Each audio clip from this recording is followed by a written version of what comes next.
తెలియక కొంతమంది పిల్లలకి బళ్ళు ఇచ్చి డ్రైవింగ్ చేస్తున్నారు. దానివల్ల జరిగే నష్టం ఏంటంటే వాళ్ళు ఏదైనా చిన్న యాక్సిడెంట్ చేసినా బండి అలాగే వాళ్ళ పేరు ఉండదు, తండ్రి పేరునో తల్లి పేరు ఎవరో పేరు ఉంటుంది.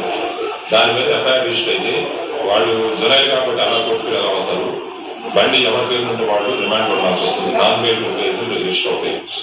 అది కాకుండా మైనర్ డ్రైవింగ్ ట్రిపుల్స్ తోలుతున్నారు, అవి జరిగితే మాత్రం బండి సీజ్ చేయడం జరుగుతుంది.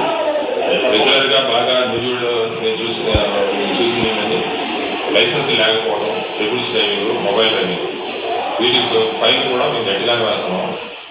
లైసెన్స్ లేకుండా ట్రిపుల్స్ వేస్తే మాత్రం 1000 రూపాయలు, సెల్ ఫోన్ డ్రైవింగ్ అయినా 1000, తర్వాత ఓన్లీ ట్రిపుల్స్ డ్రైవింగ్ 500 దాకా ఫైన్ వేస్తాం. ఈ ఫైన్లు కూడా బళ్ళు ఆపేసి 1-2 సార్లు చూస్తాం, 3వ బండి ఆపేసి కట్టించేస్తాం. ఎందుకంటే దీనివల్ల మీ బళ్ళు ఆపి మీరు ఇబ్బంది పడకుండా ఉండాలంటే ట్రాఫిక్ రూల్స్ వైలేట్ చేయకుండా జాగ్రత్తగా ఉండమని చెప్పుకోవచ్చు.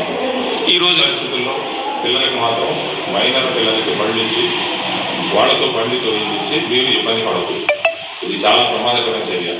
వాళ్ళు ముగ్గురు కాదు, నలుగురు కూడా ఎక్కువ తిరుగుతున్నారు. దానివల్ల చాలా ప్రమాదం జరుగుతుంది. ఈ యాక్సిడెంట్ జరిగి ప్రజలు వేరే వాళ్ళకి దెబ్బ తగ్గుతుంది.